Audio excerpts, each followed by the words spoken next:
की बेटी अंकिता मामले की जांच तेज हो गई है। एसआईटी की 10 सदस्यीय टीम अंकिता के घर पहुंची और मामले की जांच शुरू की। वहीं पूरे मामले पर झारखंड हाईकोर्ट ने स्वतः संज्ञान लिया है और डीजीपी को पीड़ित परिवार को सुरक्षा मुहैया कराने के आदेश दिए हैं। वहीं राष्ट्रीय महिला आयोग की एक टीम भी अंकिता मामले की जांच के लिए दुमका आ रही है। रिपोर्ट देखिए। दुमका की बेटी अंकिता को कब मिलेगा इंसाफ? हाईकोर्ट ने अंकिता मामले पर स्वतः लिया संज्ञान। पीड़ित परिवार को सुरक्षा मुहैया कराने का आदेश। राष्ट्रीय महिला आयोग ने भी लिया मामले पर संज्ञान। दुमका की बेटी को इंसाफ देने की मांग को लेकर लोग सड़कों पर उतर रहे हैं। शाहरुख हुसैन को फांसी देने की मांग की जा रही है। इस बीच झारखंड हाईकोर्ट ने अंकिता मामले पर स्वतः संज्ञान लिया है। Chief justice doctor Ravi Ranjan और जस्टिस एसएन प्रसाद की खंडपीठ में झारखंड के डीजीपी पेश हुए। इस दौरान कोर्ट ने डीजीपी से अब तक की कार्रवाई को लेकर सवाल भी पूछे, साथ ही परिवार को सुरक्षा मुहैया कराने का आदेश भी दिया। वहीं राष्ट्रीय महिला आयोग भी अंकिता मामले पर गंभीर है। राष्ट्रीय महिला आयोग की टीम दुमका आएगी और पूरे मामले पर जांच करेगी। इधर चारों ओर से घिरने के बाद दुमका पुलिस ने अंकिता की मौत के 3 दिन बाद हत्या का केस दर्ज किया है। इससे पहले पुलिस ने छेड़छाड़ की धाराओं में मामला दर्ज किया था। वहीं इस मामले में गठित एसआईटी ने जांच तेज कर दी है। सीआईडी डीएसपी संदीप कुमार गुप्ता के नेतृत्व में 10 सदस्यीय टीम अंकिता के घर पहुंची और मामले की जांच की। इस टीम में सीआईडी के साथ फॉरेंसिक और फिंगरप्रिंट ब्यूरो की अधिकारी भी शामिल थे। हमारे साथ आए हुए हैं फॉरेंसिक साइंस लेबोरेटरी की टीम है, फिंगरप्रिंट ब्यूरो है और सीआईडी की टीम है। सभी लोग हम लोग अभी घटनास्थल पर आकर के और यहाँ पे जो उपलब्ध साक्ष्य एकत्रित करने का काम कर रहे हैं ताकि केस को अनुसंधान जल्द मिले और अपराधी को कई सजा दिलवाने में उपलब्ध ज्यादा साक्ष्य कोर्ट को प्रस्तुत करें। अंकिता मामले पर विवादों में घिरने के बाद एसडीपीओ नूर मुस्तफा को केस की जांच से हटा दिया गया है। बीजेपी ने नूर मुस्तफा पर शाहरुख को बचाने की कोशिश का आरोप लगाया है। साथ ही एसडीपीओ पर नूर मुस्तफा पर हत्या का केस दर्ज करने की मांग की है। घटना जो भी दर्दनाक है, विचारक है, इसलिए हम लोगों ने एसआईटी का गठन किया है। एसपी चोर उचक्का को पकड़ नहीं सकते, उसको तो मेहमानी करते हैं। उन दलालों को घर में बैठा करके अपना सिक्योरिटी उनके बाद भेजते हैं उनकी सुरक्षा के लिए, ताकि वो लोग वसूली कर सके। और यहाँ भी कौन नहीं जानता है कि नूर मुस्तफा प्रत्येक ट्रक से इलीगल जो पत्थर कोयला निकलती है 95,000 रुपया वसूल करते, वो पैसा जाता कहाँ है? डीएसपी पर भी एफआईआर के मुकदमे दर्ज हो, हत्या के मुकदमे दर्ज हो, संयंत्र के मामले में 120B भी उन पर लगाया जाए। अंकिता मामले को लेकर बीजेपी राज्य सरकार पर हमलावर है। प्रदेश अध्यक्ष दीपक प्रकाश ने कहा कि अंकिता के इलाज को लेकर सरकार ने कोई पहल नहीं की थी। रोम जल रहा था और राजा वहां के बंसी बजा रहे थे। बंसी रोम के बारे में कहावत है। उसी प्रकार से झारखंड चल रहा था और झारखंड के मुख्यमंत्री सीटी बजा रहे थे, पिकनिक कर रहे थे। जब राजा का संवेदनहीन हो जाए तो प्रजा में आक्रोश होना स्वाभाविक है। वही आक्रोश आज झारखंड की जनता और जनता के हृदय में। दीपक प्रकाश ने आरोप लगाया है कि राज्य सरकार अंकिता का बेहतर इलाज नहीं करा सकी। चंदा इकट्ठा कर अंकिता के पिता उसे दुमका से रिम्स लेकर आए थे, लेकिन रिम्स में भी अंकिता का बेहतर इलाज नहीं हो पाया। दीपक प्रकाश ने पूछा कि बेहतर इलाज के लिए अंकिता को राज्य से बाहर क्यों नहीं भेजा गया। मेन रोड में जो घटना घटी थी, एक पत्थरबाज घायल हुआ था। उसके लिए राज्य की सरकार ने क्या किया?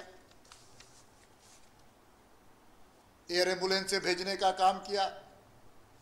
और ये सच है, सरकार का काम है कि हर की जान की बचाने का काम सरकार करे, लेकिन एक आंख में काजल और एक आंख में लट्ठोई चलेगा क्या? आपने उसको बचाने का काम किया, अच्छा किया, इस पर कोई हम प्रश्न नहीं लगाना चाहते, लेकिन आपने अंकिता के साथ इस प्रकार का व्यवहार क्यों किया? ये झारखंड की 3.5 करोड़ जनता पूछना चाहती है मुख्यमंत्री। रिम्स में भर्ती अंकिता ने मौत से कुछ ही घंटों पहले अपने साथ हुई बर्बरता की पूरी कहानी बयां की थी। दोस्ती करने से इनकार के बाद बौखलाए शाहरुख ने अंकिता पर पेट्रोल डालकर उस वक्त आग लगा दी जब अंकिता अपने घर में सोई थी, जिसके बाद परिजनों ने गंभीर हालत में अंकिता को दुमका के फूलो झानो मेडिकल कॉलेज एंड अस्पताल में भर्ती कराया, जहां बेहतर इलाज के लिए अंकिता को रिम्स रेफर कर दिया गया। लेकिन 5 दिन बाद अंकिता कुमारी जिंदगी की जंग हार गई। अंकिता के गुनाहगार पुलिस शिकंजे में है, लेकिन सवाल यह है कि आखिर कब दुमका की बेटी को इंसाफ मिलेगा। न्यूज़ 11 भारत के लिए दुमका से राकेश और रांची से राजेश कुमार की रिपोर्ट। अंकिता को न्याय दिलाने और हत्यारे को फांसी की सजा की मांग को लेकर झारखंड के कई शहरों में लोग सड़क पर उतर आए हैं। आक्रोश रैली, मशाल जुलूस, कैंडल मार्च निकाला जा रहा है। रैली में नारे लगाए जा रहे हैं, अंकिता हम शर्मिंदा है, तेरा कातिल जिंदा है। कई जगहों पर 2 मिनट का मौन रखकर अंकिता को श्रद्धांजलि दी गई।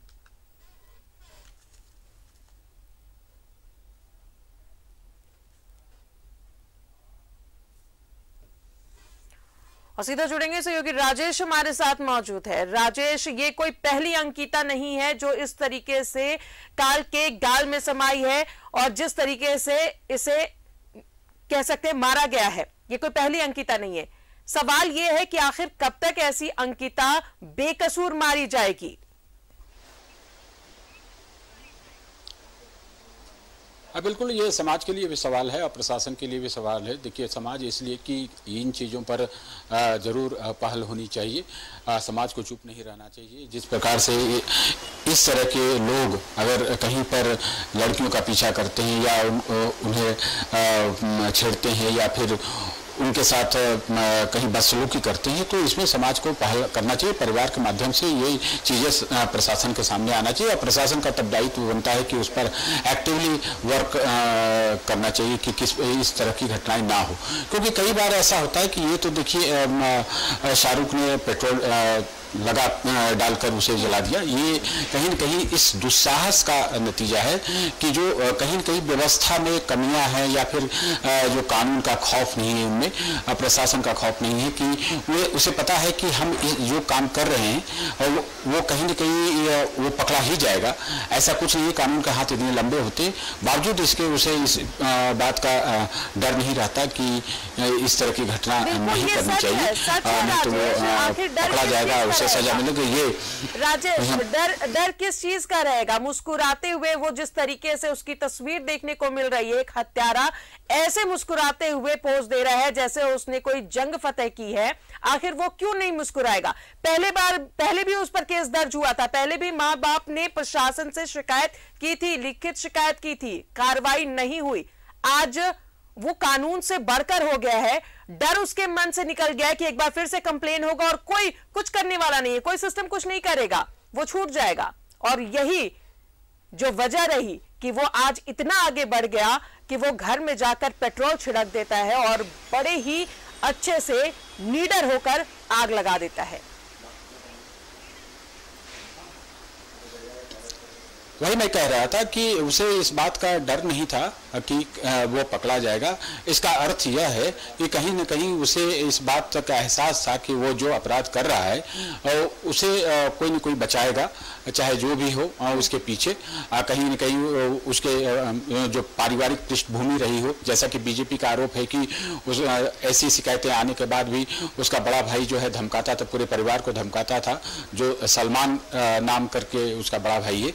और जो दूसरा अभियुक्त पकड़ाया है छोटुआ कह के, वो तो पुलिस उसे पकड़ी ही नहीं थी। तो इतना बड़ा मामला हो गया जब उसकी मौत हो गई और पूरे प्रदेश में हो हंगामा होने लगा, तब पुलिस जाकर उसे पकड़ी है।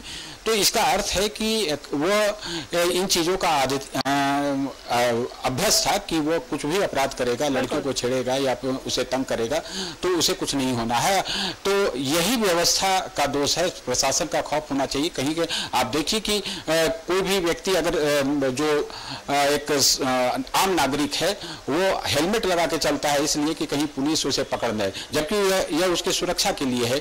लेकिन उसे इस बात का जरूर भय रहता है कि कहीं न कहीं चौक चौराहे पे वो पकड़ा जाएगा और उसे जुर्माना भरना पड़ सकता है। लेकिन इतना बड़ा अपराध वो करने जा रहा है और उसे इस बात का डर नहीं है, तो इसका मतलब है कि प्रशासन का इकबाल नहीं है, पुलिस का इकबाल नहीं है।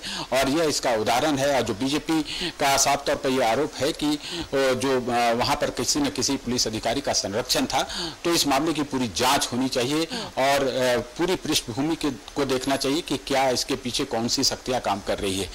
तो ये एक बेटी अंकिता ही नहीं, अब इससे पहले भी कई घटनाएं हुई हैं और इस एक और घटना की बात सामने आ रही है जो नरकोपी में एक आदिवासी युवती के साथ हुआ, उसके घर में घुसकर दुष्कर्म करने की बात आई है।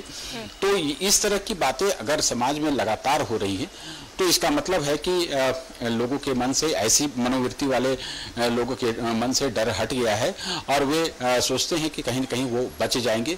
इसके लिए सभी को पहल करनी चाहिए, प्रशासन को सख्त होना होगा और सरकार अगर ये चाहे, जैसा कि मुख्यमंत्री कल बोल रहे थे कि बहुत ही हृदय विदारक घटना है और वो दोषी बख्शा नहीं जाएगा, तो इस तरीके के केसेस को अगर एक्सपेडाइट कर दिया जाए, फास्ट ट्रैक मोड में इसका सुनवाई करवाई जाए, चार्जशीट तुरंत दाखिल हो और उसे कोर्ट के माध्यम से कड़ी सजा मिले। सजा मिलनी है क्योंकि इतना बड़ा मामला हो गया कि देश दुनिया में ये जो मर्डर है उसकी चर्चा हो रही है।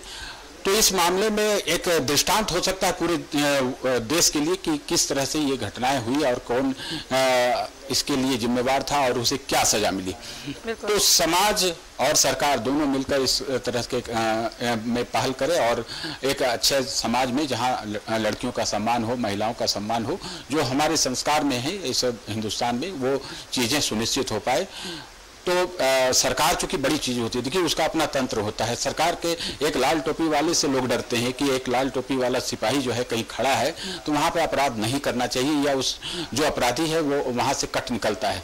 तो इस चीज का डर शायद खत्म होता जा रहा है, जो एक चिंता की बात है। सरकार को इस पर ध्यान देना चाहिए और निष्पक्ष तरीके से प्रशासन है, पुलिस है, ये सभी लोग काम करें तो शायद ये व्यवस्था बन सकती है। महिलाएं अब बाहर की बात छोड़ दीजिए राजेश, घर में भी सुरक्षित नहीं है, घर में घुसकर मार दी जा रही हैं महिलाएं, लड़कियां, तो ये बहुत बड़ा सवाल है। सिस्टम को भी इसमें होश में आने की जरूरत है। 2 बार कॉम्प्रोमाइज किया गया, अगर उसी वक्त कोई कड़ी कानूनी कार्रवाई होती तो शायद आज किसी की इतनी हिम्मत नहीं होती कि घर में घुसकर वो पेट्रोल छिड़क कर आग लगा दे।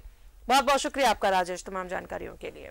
तो अंकिता को न्याय मिलना चाहिए और इसे लेकर तमाम संगठन अब एकजुट नजर आ रहे हैं। उस वक्त ये तमाम संगठन कहां थे जब बार बार इसे छेड़ा जा रहा था, बार बार कंप्लेन की जा रही थी, कॉम्प्रोमाइज की गई और आखिर इस हद तक उसका डर कानून से निकल गया कि उसने इतनी बड़ी घटना को अंजाम दिया।